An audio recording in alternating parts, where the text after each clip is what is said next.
Et bonjour, ravi de vous retrouver pour cette nouvelle vidéo. Alors aujourd'hui, je vais tenter de répondre à une question qui m'est régulièrement posée, à savoir j'ai une maison à vendre, pour en acheter une autre, est-ce que je dois d'abord vendre ou d'abord acheter? Je vais vous expliquer du coup les trois possibilités qui s'offrent à vous, de façon à ce que vous puissiez voir si les trois sont possibles pour vous, ou alors si par élimination, il va en rester une voire deux. Du coup, comme ça, voilà, à la fin de cette vidéo, vous serez vraiment informé sur le sujet pour pouvoir prendre la bonne décision. Pour ceux qui ne me connaissent pas encore, donc je suis Cédric Dutreil, conseiller immobilier depuis 2011, et donc sur cette chaîne, vous allez retrouver de nombreux conseils pour vous aider à acheter, à vendre ou alors tout simplement à valoriser votre bien immobilier. Donc si l'immobilier vous intéresse et que vous ne souhaitez pas manquer les prochaines vidéos, n'hésitez pas à vous abonner et vous serez prévenu en priorité. Donc, pourquoi est-ce que j'ai décidé de faire cette vidéo? C'est parce que j'ai rencontré donc une propriétaire, qui est une dame qui avait acheté une maison familiale avec son mari pour y élever ses enfants et ses petits-enfants. Et puis finalement, elle s'est dit, tiens, la maison commence à devenir très grande, beaucoup d'entretien, alors d'entretien intérieur, mais le jardin aussi qui est très très grand. De plus, elle habite dans un village où il n'y a pas forcément toutes les commodités, mais du coup, ça aussi, on se dit, tiens, voilà, là, je peux encore conduire, mais quand il commence à faire mauvais temps, quand il commence à faire nuiteux, etc., ça devient de plus en plus compliqué. Et également, elle a également eu une carrière très usante sur le plan physique, donc son corps lui rappelle de temps en temps que voilà, il faut aussi penser à se reposer et profiter. Donc voilà, chemin en faisant, elle m'a dit, Cédric, voilà, aujourd'hui j'ai ce projet de vendre, mais qu'est-ce que tu me conseillerais? Est-ce que je vends d'abord ma maison ou est-ce que je l'achète d'abord? Alors on a pris une feuille, un stylo et je vais tenter donc de vous reproduire les mêmes choses que je lui ai indiquées. Donc la première chose qui peut se faire, c'est donc d'acheter d'abord sa future maison ou son futur appartement avant de vendre sa maison. Alors il y a des avantages et des inconvénients. C'est ce qu'on va voir. Alors, on va dire les principaux, après on peut toujours en chercher 50, mais le principal avantage de cette formule-là, d'acheter avant de vendre, c'est, pour le coup, alors vous allez me dire qu'est-ce qu'il dit? Je marque stress. Tout simplement pourquoi? Parce qu'en fait, cette situation-là est la moins stressante. Pourquoi? Parce que vous achetiez votre maison en un jour, en une semaine, en un mois ou en une année, au final, vous n'aurez aucune pression. Vous pouvez acheter quand vous voulez, vous avez rien qui vous met le couteau sous la gorge pour pouvoir vous décider. Le plus gros inconvénient, je vais décider donc un petit euro, c'est qu'il faut avoir suffisamment d'argent disponible sur votre compte pour pouvoir payer la future maison. Donc ça, on va dire que c'est la situation la moins stressante de toutes les possibilités. Facile pour vous de savoir s'il est adaptable à votre situation. Vous regardez combien vous avez en banque sans vendre votre maison et est-ce qu'il est possible d'acheter d'abord. Si la réponse est non, on va devoir éliminer celle-là et aller sur les deux autres. Il va y avoir la solution vendre d'abord. Vendre d'abord, pareil, il y a des plus, donc des avantages et des inconvénients. Là, j'aurais tendance à dire qu'en fait, ce sont ceux-là qui ont été inversés. C'est-à-dire que le fait de vendre d'abord, vous allez vous retrouver en possession de l'argent de votre banque, plus éventuellement les économies que vous aviez de côté et dont vous voulez éventuellement vous utiliser. Donc, avec cette formule-là, vous allez savoir combien est-ce qu'il va vous rester et donc combien est-ce que vous allez pouvoir réinjecter dans votre futur projet. Par contre, là, le gros inconvénient de cette formule, c'est que pour le coup, c'est une situation qui peut être très, très, très stressante. Pourquoi? Parce que entre le moment où vous allez vendre et le moment où vous allez acheter, il y a une période où on va dire que vous allez être SDF, c'est-à-dire sans logement.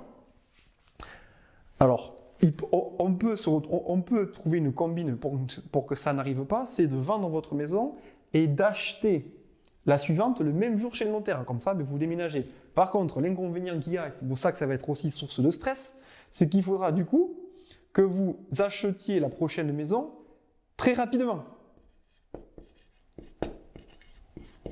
Donc il faudra rapidement acheter. Là, pareil, on se retrouve avec une problématique. Sur le secteur, par exemple, sur lequel je travaille, il y a actuellement peu de biens à la vente et donc peu de choix. Ce qu'il faudra dire que soit il faudra faire de grosses concessions, soit coup du destin, bon, il y a une opportunité, c'est très bien, soit on va se retrouver vite dans une situation où on ne va pas avoir acheté dans un délai suffisamment court pour pouvoir faire l'opération le même jour. Donc ce qu'il faudra dire, ce sera de trouver un logement provisoire, donc une location, donc des sous, c'est pour ça que je mets des euros, et donc du coup deux fois déménagement. Voilà, 2 fois le déménagement. Donc cette formule-là, que souvent beaucoup de propriétaires prennent comme décision, il faut se dire, et ça il faut se le dire en amont, qu'elle peut être très stressante. Donc ça il faut vraiment être préparé. Et là il ne faut pas hésiter à rencontrer un conseiller immobilier qui va vous expliquer vraiment tout ce à quoi il faut que vous vous prépariez. Là, dans cette formule-là, j'ai toujours tendance à dire, imaginez le pire scénario possible. Si le pire scénario possible, vous dites, bon ça va, il n'est pas non plus trop dramatique, vous pouvez partir sur cette option-là. Si le pire scénario possible n'est pas envisageable pour vous, il peut se rester une troisième solution qui est le pré-relais. Donc là aussi, il va y avoir des plus, des moins, qui vont un petit peu rassembler tout ce qu'on a vu là. L'avantage du pré-relais, alors vous allez me dire, qu'est-ce qu'il me dit? Pareil, il est fou, mais j'ai marqué stress, il n'y en a pas. En fait, un peu comme sur la première situation. C'est-à-dire que l'avantage du pré-relais, c'est que la banque va vous prêter une somme d'argent, va vous mettre à disposition une somme d'argent qui va vous permettre d'acheter votre future maison. Et donc du coup, de prendre le temps d'acheter cette maison pour qu'elle vous convienne et puis de faire un seul déménagement, etc., etc. Alors là, vous allez me dire, mais attendez, moi j'ai entendu beaucoup de mal du pré-relais, donc pourquoi vous dites que c'est un avantage? On va le voir après, je vais vous expliquer en fait les différents avantages et inconvénients et pourquoi aussi le pré-relais a mauvaise réputation. Au niveau des moins, donc des inconvénients, il va y avoir le coût, parce que c'est une prestation qui est payante, le pré-relais, donc ça il va falloir regarder combien ça vous coûte. Pareil, on va y revenir. Et le deuxième point, c'est que pendant une certaine période, qui peut être plus ou moins longue, vous allez vous retrouver avec 2 maisons. Maison, fois 2. Voilà, ça peut être aussi un stress, c'est-à-dire que si vous habitez dans la même région, ça va. Si vous déménagez de département, ça peut être problématique, s'il faut revenir assez régulièrement, l'entretenir, etc., etc. Donc voilà. Donc par rapport à ça, on va rentrer un peu plus dans le détail. Je vais effacer tout le tableau. Si jamais ça vous intéresse d'avoir le petit dessin que je vous ai fait, je vais en préparer un au propre que je pourrai vous envoyer. Comme ça, vous aurez le visuel. Sinon, n'hésitez pas à m'appeler, on pourra échanger sur ça. Donc on va parler du pré-relais, parce que le pré-relais, du coup, qui peut être une troisième solution en fait, qui on va dire, qui a une mauvaise presse, mais qui peut solutionner pas mal de problématiques. Pourquoi en fait est-ce que le pré-relais a une mauvaise réputation? Mais tout simplement parce que c'est vrai qu'un pré-relais mal utilisé peut être très contraignant pour vous. Et du coup, souvent lorsqu'on entend parler de pré-relais, si on regarde sur Internet ou si on regarde sur les différents journaux ou informations, on va toujours vous expliquer les situations où ça a mal tourné. S'il y a 10% des situations où ça tourne mal et 90% des situations où ça tourne bien, vous pouvez être sûr qu'on va vous parler en premier des 10% qui tournent mal. Qu'est-ce qui fait en fait qu'un crédit relais peut tourner mal? On va voir, on va le détailler. Je vais vous expliquer en fait tout ce qu'il faut faire. Et du coup, par déduction, si vous le faites mal, là, il peut y avoir des problématiques. Donc, le pré-relais, en fait, son principe, c'est quoi? C'est que donc, vous allez acheter une maison, votre future maison, et à partir de ce jour-là, donc la banque va vous imposer un délai maximum de 2 ans pour vendre. Donc ça, c'est déjà une des premières réponses par rapport au fait que ça a une mauvaise réputation. C'est qu'effectivement, si au bout des 2 ans, vous n'avez pas vendu la première maison, là, ça peut être problématique parce que vous allez vous retrouver avec un crédit, avec 2 maisons sur le truc et la banque qui vous demande de tenir vos engagements et de rembourser votre prêt.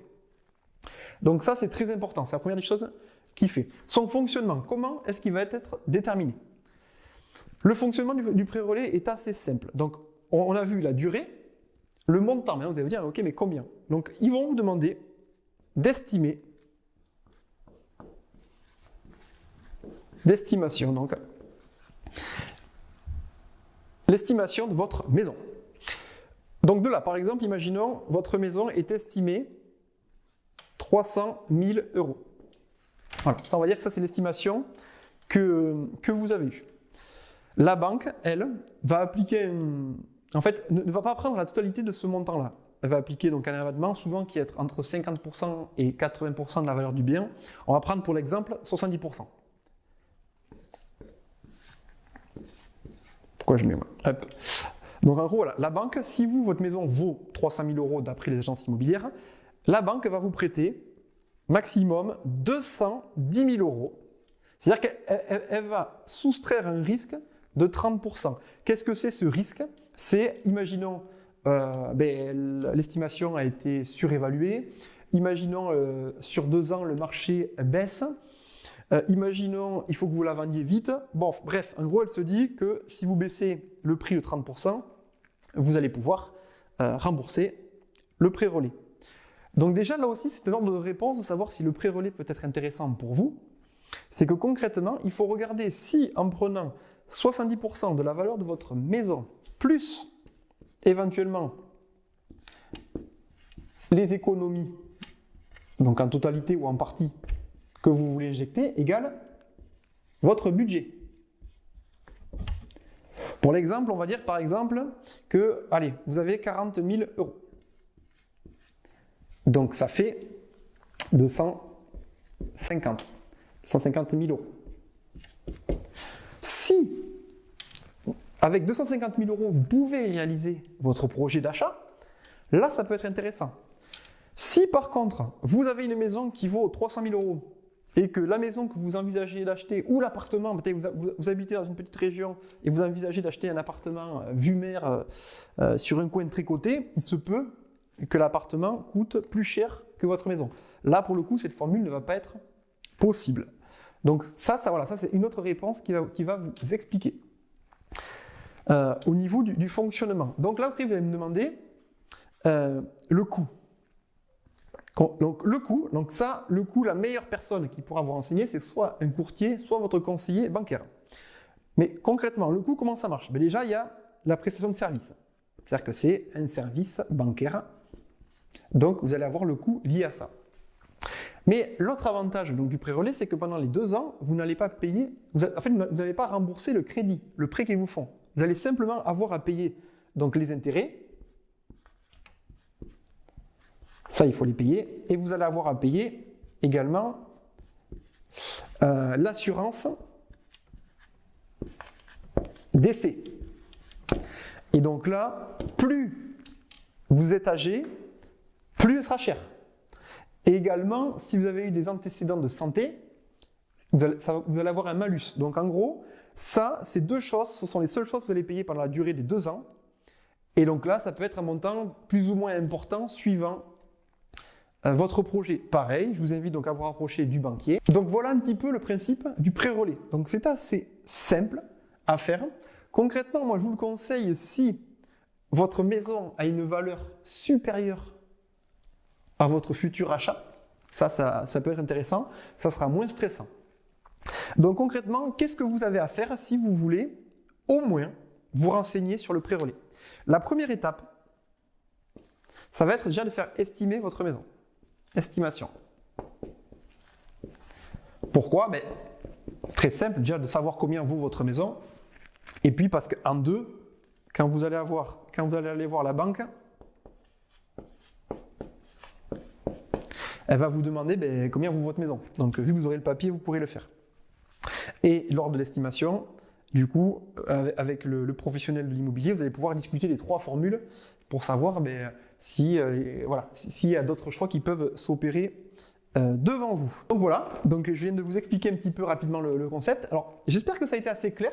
Si ce ne l'est pas, ben, laissez-moi dans les commentaires, ça permettra toujours de s'améliorer, d'essayer de faire mieux. Dites-moi aussi ce que vous pensez de cette formule-là où j'essaye de vous expliquer sur un tableau. Alors, je ne veux pas faire le professeur, je détestais ça quand j'étais à l'école, mais simplement, c'est vrai que quand je suis en rendez-vous chez un client, systématiquement, je prends une feuille, un crayon et j'essaye d'expliquer. Et souvent, ce qui me fait toujours sourire, c'est que les propriétaires, quand on doit quitter, donc dès qu'on a terminé notre rendez-vous, ils me demandent toujours si je peux leur laisser le papier. Donc voilà, donc comme une fois comme je le dis, n'hésitez pas à me le demander, s'il faut je vous le ferai passer. Donc voilà, donc si vous avez besoin du coup d'estimer votre maison, ben, n'hésitez pas à m'appeler si vous êtes sur le secteur de Tyrosse et des villages aux alentours. Et sinon, ben, si vous avez des questions, c'est dans les commentaires. Et si la vidéo vous a plu, et si vous êtes là à ce moment-là de la vidéo, c'est que c'est le cas, ben, avant de partir, laissez-moi juste un bouton j'aime, ça me permettra de voir que vous êtes arrivé jusqu'à la vidéo et ça me fera plaisir. Et sur ce, ben, je vous dis merci pour votre attention, passez une excellente journée et à très bientôt.